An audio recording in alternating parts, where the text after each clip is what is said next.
नमस्कार, सियासी अखाड़ा देख रहे हैं आप। मैं हूं आपके साथ वरुण गोयल। हरियाणा में कांग्रेस का संगठन बनाना बहुत ही चुनौतीपूर्ण कार्य है।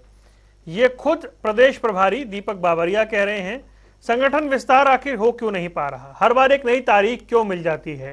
तारीख पर तारीख क्यों मिल रही है? हर बार महीना क्यों बदल रहा है? सालों से सिलसिला चलता आ रहा है, 2023 खत्म होने की ओर बढ़ रहा है, लेकिन अभी संगठन कब बनेगा इसको लेकर के और आगे का समय दिया गया है। गड़बड़ कहां है, लाचारी कहां पर है, कहां पर पेच फंसा हुआ है, उसको समझेंगे। पहले रिपोर्ट देखिए। कब बनेगा कांग्रेस का प्रदेश संगठन? संगठन विस्तार, कांग्रेस क्यों लाचार? कांग्रेस में गुटबाजी, परेशान प्रदेश प्रभारी। गुटबाजी के चक्रव्यूह में फंसे बाबरिया। हरियाणा में 2024 में होने वाले लोकसभा और विधानसभा चुनाव को लेकर सभी राजनीतिक दल मैदान में उतर चुके हैं। जहां एक और सत्ता पर काबिज बीजेपी प्रदेश भर में सम्मेलन कर पन्ना प्रमुखों को एकजुट करने में जुटी है, तो वहीं इनेलो रैलियों के जरिए सत्ता को साधने की तैयारी में है। तो वहीं आम आदमी पार्टी भी चुनाव के लिए पूरी ताकत झोंकने की तैयारी में लगी है। लेकिन प्रदेश का मुख्य विपक्षी दल कांग्रेस अपने ही लोगों को एकजुट करने का संघर्ष कर रहा है। पिछले 9 सालों से कांग्रेस का संगठन निर्माण का सपना अभी भी साकार होता नहीं दिख रहा। कई अध्यक्ष बदले, कई प्रभारी बदल दिए गए, लेकिन कोई भी हरियाणा कांग्रेस को गुटबाजी के दलदल से नहीं निकाल पाया।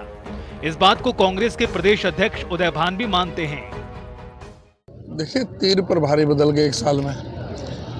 जब भी संगठन बनने को होता है तभी प्रभारी बदल जाते हैं। तो हालांकि नए प्रदेश प्रभारी दीपक बाबरिया ने पदभार संभालते ही तारीखें बतानी शुरू कर दी थी, लेकिन संगठन निर्माण की कई तारीखें फेल हो चुकी हैं। नए प्रदेश प्रभारी दीपक बाबरिया भी कांग्रेस की गुटबाजी के चक्रव्यूह में फंसते नजर आ रहे हैं। मैंने कहा था 10 सितंबर तक हम कर देंगे। मेरा प्रयास भी रहा। ज़्यादातर 80-90% जो है डेटा कलेक्शन का काम हुआ था, मगर मैन प्रपोजेस गॉड डिस्पोजेस। तो जो है कहीं एक या दूसरी वजह से डिले हुई है और ये एक बड़ी हरक्यूलियन टास्क है।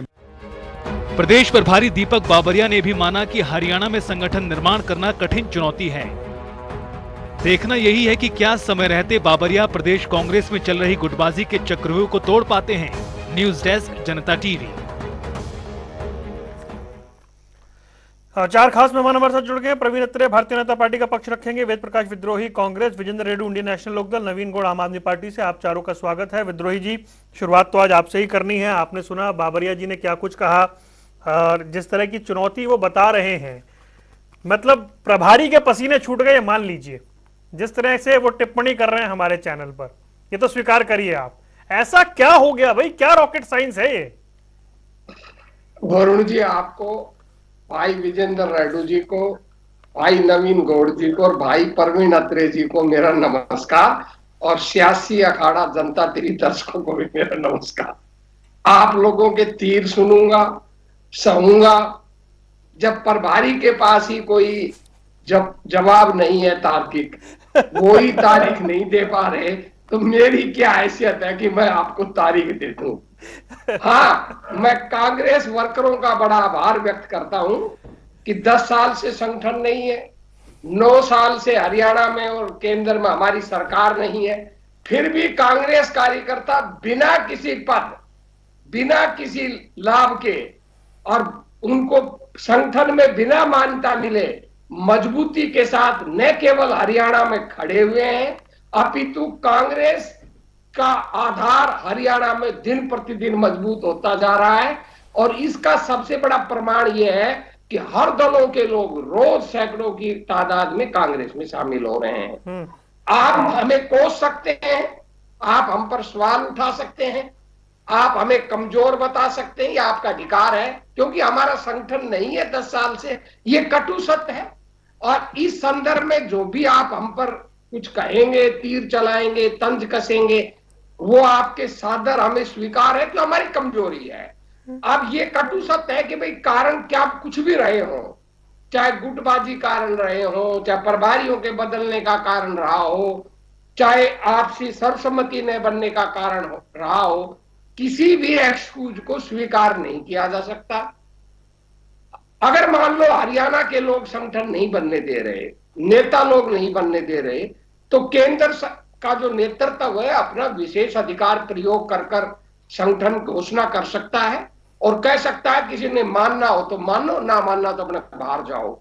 जब तक, मेरा बड़ा स्पष्ट मानना है, मैं बड़ी बेबाक राय रख रहा हूं कि जब तक केंद्रीय नेतृत्व ये भूमिका नहीं अपनाएगा और स्पष्ट रूप से ये नहीं कहेगा कि भाई संगठन कोई स्वीकार करे या ना करे। सर मैं एक सेकंड, वो विज्ञापन आ गया सामने। नहीं आपकी आवाज मिल रही है। आ गया। हम जब तक संगठन की घोषणा करते हैं और जिसको स्वीकार ना हो वो अपना रास्ता अपना ले, ये कठोर निर्णय जब तक केंद्र का नेतृत्व नहीं करेगा हरियाणा का संगठन बनेगा नहीं। ठीक, पर ये मैं आपको विश्वास दिलाता हूं कि संगठन बने या ना बने, जिस तरह कांग्रेस की संरचना है और कांग्रेस जिस तरह चलती है उससे कोई फर्क नहीं पड़ने वाला कौन जिलाध्यक्ष है, कौन प्रदेश महामंत्री है। कांग्रेस यूं ही चलती रही है, यूं ही चलती रहेगी और कभी हारती है कभी जीतती है। अब की बार जनता का आशीर्वाद कांग्रेस के साथ है। भाजपा से लोग परेशान हैं, लोग भाजपा की विदाई चाहते हैं और कांग्रेस को सत्ता देना चाहते हैं। जो चाहे दावे करें, चाहे भाजपा वाले दावे करें, चाहे भाई ने लोग के भाई दावे करें, चाहे पार्टी वाले दावे करें, सबके दावे सिर माथे पर सरकार हरियाणा में हमारी बनेगी। लोकसभा चुनाव भी जीतेंगे, विधानसभा चुनाव भी जीतेंगे और अंत में मैं यही कहूंगा, इन जाबाज कार्यकर्ताओं को मेरा सलाम जो कुछ भी नहीं मिलते हुए भी कांग्रेस के साथ मजबूती से खड़े हुए हैं। आज भीष्म पितामह जैसी भूमिका में है वेद प्रकाश विद्रोही जी। प्रवीण अत्रे जी, मुझे ये बताएं, देखिए फिर विषय तो है कि इंटरनल, लेकिन जनता टीवी पर प्रभारी उसे हरकुलिन टास्क बता दें कि भैया, और कोई तारीख नहीं, वो कह रहे तारीख दे ही नहीं सकते अभी। तो ये तो 9 साल से चला आ रहा है, मुझे लग रहा है ये तो अंतहीन सड़क जैसा मामला हो गया है। देखिए वरुण भाई, ऐसा है, वैसे तो कांग्रेस का अंदरूनी मामला है, लेकिन जब वो सार्वजनिक मंचों पे चर्चा का विषय बन जाए तो वो अंदरूनी मामला रह भी नहीं सकता। अब उसको अंदरूनी मामला कह के हम छोड़ भी नहीं सकते। लेकिन एक बड़ी हैरानी की बात है, वेद प्रकाश विद्रोही जी की एक बहुत अच्छी बात है कि वो बड़ी साफ गोई से चीजों को स्वीकार करते हैं, लेकिन उसके साथ साथ एक उनके व्यवहार में कमी भी है। वो दिव्य स्वप्न जो है ना वो ज्यादा लेते हैं और मुझे लगता है कि खुली आंखों से दिव्य स्वप्न लेना ठीक नहीं है। उनको थोड़ा सच को पहचानना चाहिए। हाँ, एक अच्छी बात उन्होंने और कही, उन्होंने अपने हाईकमान को एक सलाह भी दे दी कि भाई किसी को मंजूर हो या ना हो आप डिक्लेयर कर दो, जिसको मंजूर ना हो वो अपना रास्ता अपना ले, ऐसा हाईकमान कह दे। और अगर विद्रोही जी की ये बात हाईकमान ने मान ली तो पता लगेगा कि जो कांग्रेस में गिन चुन के 5-7 नेता हैं वो भी नहीं बचेंगे। अकेले विद्रोही जी और मैं यहां बैठ के चर्चा करते मिलेंगे। कांग्रेस नाम की कोई चीज बचेगी नहीं, क्योंकि हुड्डा साहब पीछे मीडिया में जो चर्चा थी, लगभग ऐसी बात जो विद्रोही जी जिसकी कामना कर रहे थे या सुझाव दे रहे थे वो हुड्डा साहब अपने हाईकमान को बोल आए थे, ऐसा मीडिया में चर्चा भी हुई थी। लेकिन यहां समझना बहुत जरूरी है वरुण भाई, एक तरफ जो प्रभारी हैं कांग्रेस के, उन्होंने बड़े स्पष्ट रूप से कहा कि मैन प्रपोजेस गॉड डिस्पोजेस। मतलब वो ये कह रहे हैं कि इंसान तो सुझाव देता है लेकिन भगवान जो है वो उसको इनकार कर देता है। अब जिस राजनीतिक दल के संगठन बनाने के सुझाव को भगवान भी स्वीकार नहीं कर रहा, और ये मेरा कहना नहीं है, ये प्रभारी जी का कहना है, तो जिस संगठन के सुझाव को भगवान भी स्वीकार नहीं कर रहा, उस पार्टी का प्रवक्ता चैनल पे बैठ के किस तरह से यह दावा कर सकता है कि साहब देखिए सरकार तो कांग्रेस बनाएगी, भारतीय जनता पार्टी चली जाएगी।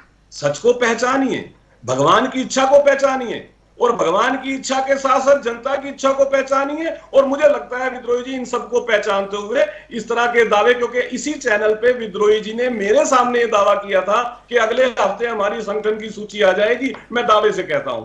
तब मैंने ये कहा था, मैं विद्रोही जी जिस दिन आ जाएगी उस दिन संगठन की सूची चैनल पे दिखा दीजिएगा। तो वही विद्रोही जी अगर इस तरह का दिव्य दावा नहीं करते, बहुत जमाना हो गया उन्हें दावा किए हुए। हाँ नहीं, उन्होंने सच को पहचान लिया है। देखिए एक चीज और है, 7 प्रभारी बदल चुके हैं पिछले लगभग 9-10 साल में। जब से ये दावे हो रहे हैं कि संगठन बन रहा है, संगठन बन रहा है, 7 प्रभारी बदल चुके हैं। लेकिन इसमें महत्वपूर्ण चीज एक और है वरुण, पार्टी का प्रदेश अध्यक्ष अपने हाईकमान पे सवाल खड़ा कर रहा है कि देखिए 1 साल में 3 प्रभारी बदल गए हैं, अब बताइए संगठन कैसे बनेगा। तो साहब ये किसने बदले प्रभारी? आपके हाईकमान ने बदले हैं। तो यहाँ पे प्रदेश अध्यक्ष अपनी पार्टी के हाईकमान तो तब बदलेगा ना जब स्थानीय नेतृत्व को पसंद हो या ना पसंद हो। वो मीटिंग करते हैं, उसमें प्रभारी को ही नहीं बुला रहे। ये भी बड़ी इंपॉर्टेंट चीज है। और प्रभारी को नहीं बुला रहे, इसके साथ साथ अपने जो स्थानीय 5-4 नेता हैं, जय किरण जी हैं, आपके चैनल पे उन्होंने खुलम खुला कहा था कि भिवानी में प्रोग्राम किया, मुझे बुलाया नहीं गया। तो कहीं ना कहीं जो ये एसआर के मतलब जिसमें हमारे शैलजा जी हैं, हमारे रणदीप जी हैं, किरण जी हैं, इन लोगों की तकलीफ तो गाहे बगाहे चैनल पे आप भी दिखाते रहते हैं और इनके बयान भी आप सुनाते रहते हैं जी। तो जिस पार्टी के अंदर इस तरह की सिर्फ टोवल हो, जिसमें नेता इस तरह से आपस में लड़ते हो, जिसमें कार्यकर्ता नाम की चीज ना हो, गिने चुने। देखिए कांग्रेस की एक और विडंबना है, कांग्रेस में केवल नेता हैं, कार्यकर्ता नहीं है, इसीलिए तो संगठन नहीं बन पाता। अरे भाई संगठन बनाने के लिए कार्यकर्ता तो चाहिए। अकेले विद्रोही जी तो संगठन नहीं बना सकते, या अकेले हुड्डा साहब बना लेंगे या एसआर के ग्रुप बना लेगा, उसके लिए कार्यकर्ता चाहिए जो कांग्रेस में नहीं है। उसके बावजूद अगर दिव्य स्वप्न लेंगे यहाँ बैठ के विद्रोही जी, तो मेरा सुझाव उनसे है कम से कम खुली आंखों से सपने ना देखें। ठीक है, हरियाणा के अंदर भारतीय जनता पार्टी तीसरी बार आ रही है, मनोहर जी तीसरी बार मुख्यमंत्री बन रहे हैं, और इस सच को जितनी अच्छी तरह से स्वीकार करेंगे विद्रोही जी, उतनी तकलीफ कम होगी 2024 में। मेरा ये सुझाव है। विद्रोही जी, आ रहा हूं, मेहमानों को और जोड़ दूं, फिर आ रहा हूं, तसल्ली से बोलिएगा, छोटा जवाब नहीं चाहिए, तसल्ली से बोलिएगा। विजेंद्र रेड्डू जी, जब प्रभारी जनता टीवी पर यह कहें कि भाई संगठन बनाना हरक्यूलिन टास्क है, बड़ा दुष्कर है, अगर उनके सामने इतना दुष्कर है, इतना कठिन कार्य है, तो फिर ये तो मामला लगता नहीं कि कोई दिवाली तक भी ये बन जाए, कोई दूर दूर के आसार दिख नहीं रहे। और खबरें ये भी आई कि एक गुट ने प्रभारी को लिस्ट ही नहीं सौंपी। वरुण जी, बड़े ही दुखी मन से मुझे आज बोलना पड़ रहा है। मैं बहुत दुखी हूं, क्योंकि जिस एक राष्ट्रीय पार्टी, न केवल दीपक बावरिया जी, अध्यक्ष महोदय भी यही कहते हैं कि बड़ी चिंता की बात है कि संगठन नहीं बन रहा है, और इसके अलावा बावरिया जी ने भी कह दिया, अध्यक्ष महोदय ने भी कह दिया, और विद्रोही जी भी बावरिया जी से कम नहीं है, क्योंकि इन्होंने एक स्पष्ट ऑर्डर भी दे दिया कि रहना है तो रहो, जाना है तो जाओ। तो हमारे लिए तो विद्रोही जी ही दीपक बावरिया कांग्रेस के लगते हैं मुझे। तो बड़े ही अफसोसजनक बात है कि इतना बड़ा इनका इतिहास है पार्टी का, और ये फूलचंद मुलाना जी के बाद आज तक ये अपना एक टिकाऊ अध्यक्ष नहीं बना सके। अशोक तंवर जी को किस प्रकार से जाना पड़ा, शैलजा जी को किस प्रकार से जाना पड़ा, और अब उदय भान जी के हालात ये हैं कि कभी न कभी बावरिया जी तो जाने ही वाले हैं। कहां से 6 महीने पहले मैंने डिबेट में कहा था बावरिया जी भी जाने वाले हैं, चौथे प्रभारी आने वाले हैं। कहीं ना कहीं मुझे लगता है कि उदय भान जी का भी, बस आगे सेंटेंस को पूरा कर लेना विद्रोही जी, तो ये आखिर कारण क्या है, क्यों ऐसा हो रहा है? ये कहीं ना कहीं जो एक व्यक्ति जो अपना एकाधिकार चलाने का प्रयास कर रहा है, वो उस व्यक्ति की ईगो कहीं ना कहीं आगे अड़ रही है, जिसकी वजह से ये नहीं बन पा रहा है। और मैं समझता हूं कि हरियाणा प्रदेश की जनता भी आज पछता रही है, क्योंकि हरियाणा प्रदेश ने कांग्रेस पार्टी को मुख्य विपक्षी दल बनाया था 2019 में, और वो इसलिए बनाया था कि चलो बनाने राज के लिए तैयारी थी, लेकिन विपक्ष में आ गए, मुख्य विपक्षी दल बन गया। जनता को विश्वास था, भरोसा था कि 30 एमएलए हैं इनके, जरूर हमारी आवाज को उठाने का काम करेंगे, सरकार से लड़ने का काम करेंगे, जन विरोधी नीतियों को रुकवाने का काम करेंगे। लेकिन 10 के 10 साल कांग्रेस पार्टी केवल अपनी ही लड़ाई में निकल गई। जब इन्होंने 10 साल कुछ नहीं किया, तो आगे किस उम्मीद से ये कह सकते हैं कि हमारा शासन बनने जा रहा है? प्रदेश की जनता जानती है कि जब बगैर राज के ही इनका आपस में इतना खिंचाव है, इतना झगड़ा है, तो विद्रोही जी तो पहले ही कह चुके हैं भाई, रेड्डू जी विद्रोही जी पहले ही कह चुके हैं कांग्रेस ऐसी ही चलेगी और ऐसी ही चलती है। इससे ज्यादा स्पष्ट क्या कहें वो? हाँ, वो तो मैंने कह दिया ना, मैं तो दीपक बावरिया के समतुल्य मानता हूं इनको, जो इतना स्पष्ट इन्होंने आदेश दिया है। ये तो बावरिया जी ने भी हाथ खड़े कर दिए, प्रदेश अध्यक्ष ने भी हाथ खड़े कर दिए। कम से कम विद्रोही जी स्पष्ट आदेश तो दे रहे हैं, वो भी चैनल के ऊपर बैठ करके। इसलिए मैंने कहा ये तो बावरिया तुल्य है मेरे लिए तो, जो इतना बड़ा आदेश ये देने का काम कर रहे हैं। लेकिन किस आधार पर, किस सोच पर जनता के सामने जाकर के क्या कहोगे, हमारा राज बनाओ, हम ऐसे ही लड़ेंगे। तो वो कहेगा मेरा राज बनाओ, मैं उसको हरा दूंगा, वो कहेगा मेरा राज बनाओ, मैं उसको दिखा दूंगा। ठीक है, तो क्यों बनाएगी जनता? कोई पागल है कि जो ऐसे लोगों को वोट देने का काम करेगी? जहां तक बीजेपी की, अपने अत्रे जी की बात है, अत्रे जी तो खुश होंगे ही होंगे इस बात से कि भाई ठीक है, घर में फूट पड़ रही है तो पड़ी रहे तो अच्छी बात है। खुश तो मैं भी हूँ, ऐसे ही चलते रहे तो ठीक है। अभी आपने बोला बहुत निराश है, अभी तो आपने बोला बहुत निराश है। एक ही बार में दो अलग अलग स्टेटमेंट मत दीजिए। वरुण जी, विद्रोही जी को सांत्वना देने के लिए, ताकि इनको थोड़ा हौसला मिले, इसलिए मैंने ये सब कहा था। बात की तो नहीं, सांत्वना दे रहा था मैं। विद्रोही जी बहुत तजुर्बेकार हैं, उनको सांत्वना की जरूरत नहीं। सरकार ने जो कार्य किए हैं, पूरा प्रदेश काफी तंग है और प्रदेश चाहता था कि सरकार को चलता करें। इसलिए विपक्ष ने एक समस्त विपक्ष इकट्ठा होकर के गठबंधन बनाने का प्रयास किया गया था, उसमें भी ये बाधा बन रही है। इसलिए जो है ना, जो इतने दिन से आप फेवर ले रहे थे वो आज दिख नहीं रहा, मोह भंग निकालने लगे हैं ये। नवीन गौड़ जी आवाज आ रही है आपके पास? जल्दी से आ गया नवीन गौड़ जी, आवाज आ रही है? बिल्कुल आ रही है। हाँ जी नवीन जी, कांग्रेस के अंदर अभी देखिए संगठन बनता नहीं दिख रहा है और आप लोग अपने आप को कांग्रेस का विकल्प बताते हैं, तो इसीलिए विकल्प बना रहे हैं कि कांग्रेस आपस में लड़ रही है? नहीं, कांग्रेस का विकल्प हम लोग नहीं बताते, हम कांग्रेस का और बीजेपी का, इनका जितने भी राजनीतिक दल है जो पारंपरिक राजनीति करते हैं, उन सभी का विकल्प है। और ये बात मेन वो समझ में आना चाहिए। जहां तक संगठन की बात है, आम आदमी पार्टी ने बहुत कम समय में और अद्भुत संगठन बनाया है, प्रदेश स्तर पर, लोकसभा स्तर पर। और आज आम आदमी का एक एक कार्यकर्ता हर गांव में, हर चौराहे में जाकर, हर घर में हम लोग ग्राम स्तर पर संगठन बना रहे हैं। वहीं अगर आप कांग्रेस की बात करो, इनको संगठन बनाने का, इनकी जूता पुजारी जब पूरी होगी उसके बाद ही जाके संगठन बनेगा। और संगठन बनने से ज्यादा इंपॉर्टेंट है कि काम क्या क्या करेंगे जनता के सामने। पर जनता के सामने काम तब लेके जा पाएंगे ना जब इनका संगठन का निर्माण होगा। जब तक इनका ये डिसाइड होगा कि मुख्यमंत्री कौन बनेगा, शैलजा बनेगी, सुरजेवाला बनेगा, तो ये बड़े असमंजस की स्थिति में है। इनका संगठन निर्माण इतने सालों से जो नहीं बन पाया है और चुनाव जब सर पर है, तो अब ये संगठन निर्माण हमें तो इनका बिल्कुल भी आसपास भी नहीं दिखाई दे रहा कि संगठन बना पाएंगे हरियाणा प्रदेश में। इनकी आपस की लड़ाई इस पूरे कार्यक्रम में इनको रास्ते आराम से रास्ता दिखा दे कि जनता भी देख रही है कि इन लोगों में जनता के काम करने की बजाय इन चीजों को ज्यादा महत्व दे रहे हैं कि संगठन में अध्यक्ष कौन बनेगा, मुख्यमंत्री कौन बनेगा। कोई सुरजेवाला के नारे लगा रहा है, कोई शैलजा जी के नारे लगा रहा है, कोई हुड्डा जी के नारे लगा रहा है। तो जब तक इनकी आपस की लड़ाई खत्म नहीं होगी तब तक तो संगठन का कोई मतलब बनता नहीं है। और इनकी आपस की लड़ाई किसी काम को लेकर नहीं है, इनकी आपस की लड़ाई सिर्फ एक चीज को लेकर है कि मुख्यमंत्री किसी तरीके से बना जाए उसके प्रदेश का। चलिए ठीक है, मैं आपके पास आता हूँ। विद्रोही जी, आपने देखिए प्रवीण अत्रे जी ने क्या कहा। विजेंद्र रेड्डी जी तो बहुत निराश भी हैं, वो कह रहे हैं बाबरिया जी जाने वाले हैं। हालांकि मेरी राजनीतिक समझ कहती है ऐसा नहीं होगा, क्योंकि इस बार दूसरा गुट जो है वो उन पर पक्षपात के आरोप लगा रहा है।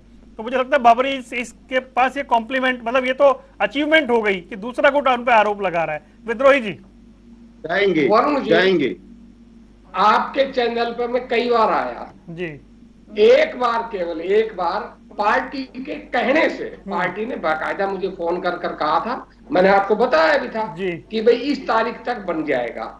उसके अलावा कभी मैंने संगठन की कोई तारीख नहीं दी, पहली बात। दूसरी बात, प्रवीण भाई कह रहे हैं कि मैं सौपन लेता हूं, मैं सौपन लेने वाला व्यक्ति नहीं हूं। मैं यथार्थ की राजनीति और जमीनी बात कहने वाला व्यक्ति हूं। आप मेरे 2009 के वक्त उठाकर देख लो, मैंने कहा था 40 सीट आएंगी कांग्रेस की केवल, जब तो मैं इकलौता प्रवक्ता था ऑन रिकॉर्ड कि 40 सीट आ रही है कांग्रेस की चुनाव के तुरंत खत्म होते ही। और कई अखबारों ने मेरे खिलाफ लिखा कि भी पार्टी के लोग कह रहे 60 आएगी, ये एकमात्र प्रवक्ता पार्टी की ऐसी तैसी कर रहा है, कह रहा 40 सीट आएंगी। मैंने तब भी कहा 2014 के चुनाव में मैं, छोड़िए पूरे 5 साल कांग्रेस को कहता रहा तुम्हारा सफाया हो जाएगा, आप अखबार उठाकर देख लीजिए। 2019 के चुनाव में मैंने इनको कहा कि भाई टिकट सही नहीं बांट रहे हो, तुम्हारे को हारोगे, तो मैं जमीन की वास्तविकता समझकर बात कहने वाला व्यक्ति हूं, और मैंने भाजपा के लिए भी यही कहा था कि आपका बहुमत नहीं आने वाला। ठीक है, आपने जोड़ तोड़ से सरकार बना ली, आप मुबारक हो। मैं कोई सौपर लेने वाला व्यक्ति नहीं हूं। आज भी मैं बड़ी जिम्मेदारी के साथ कह रहा हूं, अत्रे जी, कांग्रेस का संगठन बने या ना बने, आप हम पर जितना तंज कसना चाहो आप कस लो। इनेलो के भाई जो कहना चाहे वो कह ले, आप पार्टी के भाई जो दावा करना चाहे वो कह ले। मेरी बात याद रखना, हरियाणा में कांग्रेस की सरकार बनेगी, निश्चित रूप से बनेगी। और कांग्रेस का संगठन को उठाने से पहले कभी कांग्रेस का इतिहास जान लो।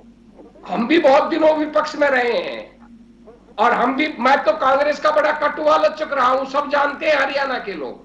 कांग्रेस पार्टी कभी संगठन के आधार पर न चली थी न चलेगी। कांग्रेस पार्टी जन आंदोलन की पार्टी है।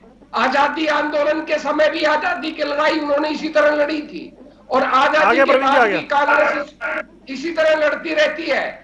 कांग्रेस को कोई संगठन न बनने से बहुत थोड़ा नुकसान होता है, बहुत ज्यादा नुकसान नहीं है। और जिसे आप कांग्रेस की गुटबाजी कह रहे हो, वो कांग्रेस की ताकत है। जब चुनाव होता है, यही कांग्रेस के नेता एकजुट होकर न केवल चुनाव लड़ते हैं, अपितु चाहे 10 दिन लग जाए मुख्यमंत्री चुनाव करने में, मुख्यमंत्री का भी चयन करते हैं, सरकार भी बनाते हैं, और जनहित की नीतियां भी लागू करते हैं, और जो वादे करते हैं उन वादों को भी लागू करते हैं। भाजपा की तरह नहीं है वादे करके जुमले कहकर भाग जाओ। और आप ये जो कहते हैं ना कि भाई कांग्रेस का संगठन नहीं, अरे भाई कांग्रेस का संगठन घर घर में है, कांग्रेस का संगठन गांव गांव में है, विद्रोही जी, कांग्रेस के लोग हर जगह है। विद्रोही जी, ये बहस क्यों कर रहे हैं? एक मिनट, कांग्रेस का संगठन गांव गांव में, तो बहस क्यों हो रही है? विजेंद्र रेड्डी जी अभी कह रहे थे कि ऐसे हरियाणा के लोग ऐसे सत्ता थोड़ी दे देंगे जब ये दिखेगा कि आपस में ही लड़ रहे हैं। हरियाणा के लोग अच्छी तरह जानते हैं कांग्रेस के अंदर कोई लड़ाई नहीं है, और इसी तरह वो सत्ता देते आए हैं कांग्रेस को, आगे भी देंगे। ठीक है। और ये कहते हैं ना कांग्रेस के लोग लड़ाई नहीं लड़ रहे। अरे 10 साल से वरुण जी, आप एक पत्रकार हैं, भाइयों को, राजनीतिक भाइयों को कांग्रेस चलती है, तो राजनीतिक लोगों का सर एक मिनट, फिर मैं आपकी बात का भी जवाब दे दूंगा, आपसे सवाल पूछकर आपकी बात का भी जवाब दे दूंगा। कांग्रेस के लोग 10 साल का आप अखबार उठाकर देख लो, आप अपने मीडिया की बाइट्स देख लो, 10 साल से कांग्रेस लगातार संघर्ष भी करती रही है, जनता की आवाज भी उठाती रही है, और भाजपा के खिलाफ लड़ती भी रही है। आप किसी से पूछ लो हरियाणा के अंदर, चाहे हमारे अंदर वो लाख कमियां बताएगा, चाहे हमारी लाख बुराई करेगा, पर वो नहीं, मैं राजनीतिक दलों की बात कह रहा हूं, पर वो एक बात कहेगा कि भाजपा के खिलाफ अगर कोई असली लड़ने वाला है, भाजपा का वैचारिक और राजनीतिक विरोधी कोई सिद्धांत के कारण है, वो केवल कांग्रेस है। और बाकी सभी लोग कितने भी दावे करो, मैं किसी पर आरोप नहीं लगाता, पर इन सब का इतिहास पता है। ये बीजेपी आरएसएस से पता नहीं कितनी बार मिले हैं, और पता नहीं कितनी बार मिलेंगे। ठीक है। अब भाई रेड्डी जी का जवाब देना चाहूंगा, क्या पूछ रहे थे आप? एक सेकंड जल्दी से। उन्होंने ये कहा कि भाई इस तरह आपस में लड़ोगे तो हरियाणा के लोग सत्ता थोड़ी सौंप देंगे। नहीं, रेड्डी जी कुछ कह रहे हैं, जल्दी बोलिए, प्रवीण के पास जाना मुझे। सुनो विद्रोही जी, मैं ये पूछ रहा हूँ, आप कह रहे हो कि कांग्रेस बिना संगठन के ही चलती है और बिना संगठन के ही सरकार बनाती है, तो फिर ये 10 साल से संगठन के लिए झगड़ा क्यों कर रहे हो? क्यों इन जो आपके प्रभारी जी आते हैं उनको क्यों मोहरा बनवा रहे हो आप, जब आपको संगठन की जरूरत ही नहीं है? शक्ति सिंह जी चले गए, बंसल जी चले गए, और ये अभी बाबरिया जी कह रहे थे मैंने बहुत कड़े कड़े स्टेटों को ठीक किया है, आज उन्होंने भी समर्पण कर दिया, तो इनको क्यों बदनाम करवा रहे हैं? ऐसा है रेड्डी जी, संगठन बनना चाहिए और कार्यकर्ताओं को सम्मान मिलना चाहिए। मैं इस बात का प्रबल समर्थक हूं। संगठन हम नहीं बना पाए, मैं असफलता स्वीकार कर रहा हूं। और जहां तक बाबरिया जी ने हाथ खड़े कर दिए, ऐसा कुछ नहीं है, सारी बात होगी जैसा उन्होंने कहा। जो मेरी सूचना है, हो सकता है जनता टीवी के पास ज्यादा सूचनाएं हो कि इनको उन्होंने इंटरव्यू दिया होगा। 10 अक्टूबर तक की कह रहे हैं, मैं कह रहा हूं कह रहे हैं कि 10 अक्टूबर तक शायद सूचियां आ जाए। अब ये तो देखते हैं मैंने आज विद्रोही जी ने बहुत तारीख दे दी भाई, रुक जाओ। बड़े बड़े प्रवीण अत्रे बोलेंगे, रुकिए प्रवीण अत्रे बोलेंगे।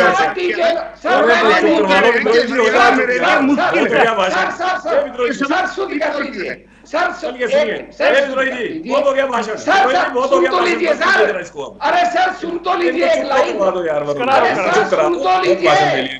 अरे बस हो गया बहुत सुन, ठीक है आपने नहीं दी, ठीक है ये आपने नहीं दी, एक लाइन कह रहा हूँ, अरे बस सुन लिया, मैंने नहीं दी है, ठीक है मैंने नहीं दी है, पार्टी के लोग कह रहे हैं। प्रवीण देखिए मुझे तो ऐसा लगता है कि विद्रोही जी खुद कंफ्यूज हैं, उनको पता ही नहीं लग रहा वो बोल क्या रहे हैं।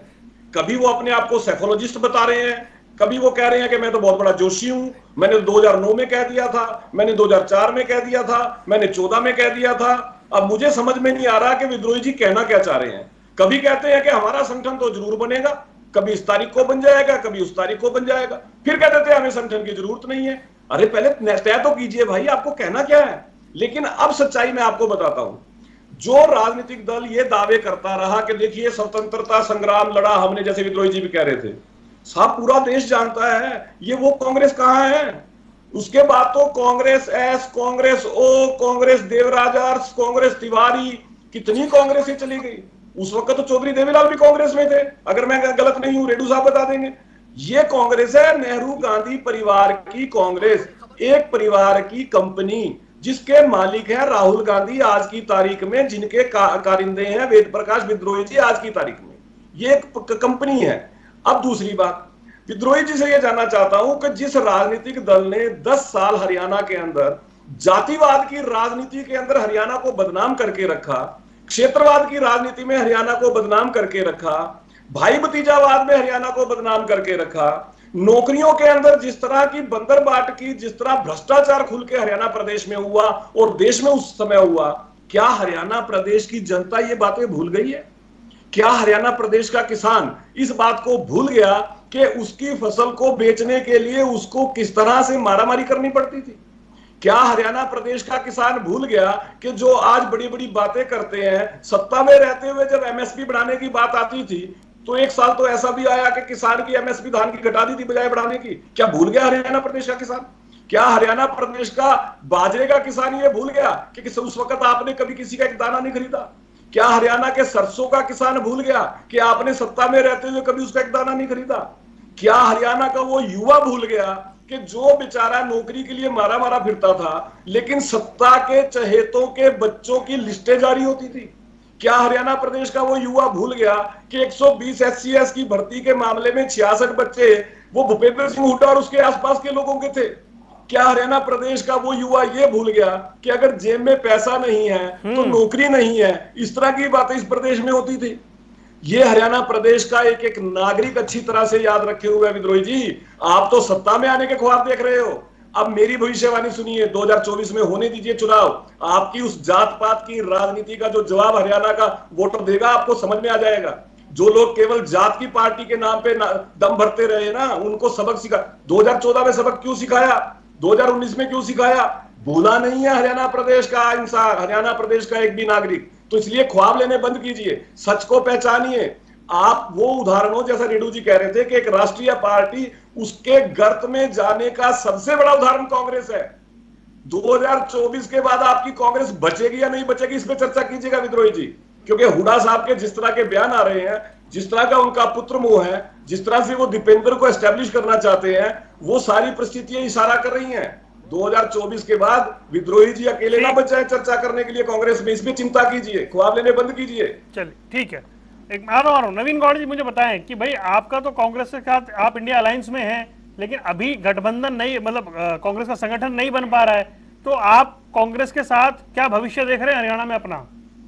सर वो सारा डिसीजन पार्टी हाईकमान का होगा और अरविंद जी का होगा और दूसरे लीडर्स का होगा। मैं अत्रे जी को बड़े ध्यान से सुन रहा था, मैं थोड़ा उन पे आना चाहूंगा। उन्होंने बात करी बेरोजगारी की, उन्होंने बात करी महंगाई की, उन्होंने बात करी किसानों की। भाई थोड़ा आप मैं उसके बाद दूसरे के घरों में पत्थर नहीं फेंकते, आपको ये थोड़ा समझना मैं आपको आपके लिए बता रहा हूँ, वो दूसरे की खबर है दिल्ली की कैंसर हॉस्पिटल की, जो आपने हाल कर रखा है दिल्ली में, उसके ऊपर ध्यान दीजिए पहले। जिसने हरियाणा को बेरोजगारी में, आप वो पार्टी है जो हरियाणा को बेरोजगारी में पहले नंबर पे लेके गई। भाई साहब, दिल्ली के अंदर आरटीआई की जानकारी के अंदर मात्र 3200 नौकरियां दी हैं, 1 लाख से ज्यादा नौकरियां हरियाणा प्रदेश सरकार दे चुकी है। जरा एक बार डाटा उठा के देख लीजिए, दिल्ली में कितनी नौकरियां दी हैं? 3246। कांग्रेस संगठन पे आते हैं वापस, फिर और चर्चा करते हैं। ऑफिस की रिपोर्ट मैं वही बता रहा हूँ, चाहिए दिल्ली के कैंसर हॉस्पिटल की वरुण हालात ये कर रखे हैं जहाँ पे भाई आपको पूरा मौका दिया मैंने, विद्रोही जी ऐसे ना करें, मैं आऊंगा आपके पास। नहीं, बेरोजगारी नहीं तो बात कर रहा हूँ, बेरोजगारी महंगाई पर चर्चा करेंगे ना, लेकिन उससे क्या होता है, विषयांतर होता है। आपने इनको नहीं रोका, प्रवीण जी को नहीं रोका। अरे आप पर रिप्लाई कर रहे थे वो, विद्रोही जी आप पर रिप्लाई कर रहे थे, तो मैं भी आप भविष्य वक्ता बन रहे थे विद्रोही जी। रुकिए। महंगाई में आप हरियाणा को पहले नंबर पे लेके गए। मेरी और केजरीवाल जी की और आम आदमी पार्टी की रिपोर्ट नहीं है, ये एनएसओ की रिपोर्ट है, नेशनल स्टैटिस्टिक्स। अरे एनएसओ की रिपोर्ट में फिर पंजाब की रिपोर्ट पढ़ लीजिए, हरियाणा के अंदर आज भी सीपीआई जो है मात्र 4.3% है। तीसरी बात, संगठन निर्माण की जानकारी में आपकी दी है, आपके जो पन्ना पर मुझाओ केवल बनने तक की सीमित है, हमें भी बता आपके पन्ना पर। अच्छा ठीक है, नवीन भाई रुकिए, मैं आता हूँ। विजेंद्र रेड्डी जी, मुझे जरा 30 सेकंड में बताइएगा कि जब ये विद्रोही जी ये बात कहें कि संगठन ना बनने से ज्यादा नुकसान नहीं है, बहुत थोड़ा सा नुकसान है, वो नहीं बनता है तो कोई दिक्कत नहीं है, तो संगठन बहुत बड़ी चीज नहीं है, और उसके बिना भी कांग्रेस पहले 31 सीटें लाई है, उनके पास उदाहरण भी है, उनके पास एग्जाम्पल है पिछली बार का। देखिए, संगठन बहुत बड़ी चीज होती है, संगठन के बगैर तो परिवार नहीं चलता, पार्टियां कहां से चलेंगी। और यही कारण है कि आज कांग्रेस दिन प्रतिदिन पिछड़ती जा रही है। ये जो कह रहे हैं कि 2019 में हम 31 सीट लेकर के आए, उसका एक विशेष कारण था इंडियन नेशनल लोकदल पार्टी में फूट पड़ना। हमारी पार्टी में फूट पड़ी, जिसका फायदा कांग्रेस को मिला। लेकिन अब वो पार्टी वाले, हमारे नेता लोग समझ गए, हमारे लोकदल पार्टी के साथ जुड़ चुके हैं।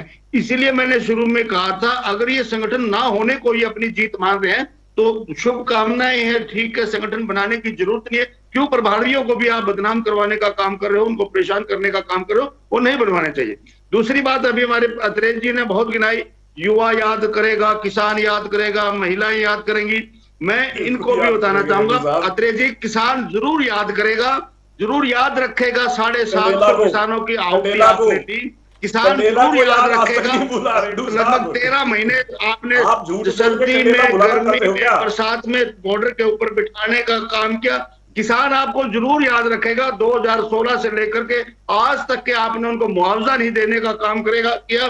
किसान इस बात को भी याद रखेगा। अंदर सबसे ज्यादा मुआवजा दिया गया ठीक है, आपने सर्वे नहीं करवाया। आप सब 30 सेकंड दिए थे, आपने 1.5 मिनट ले लिया।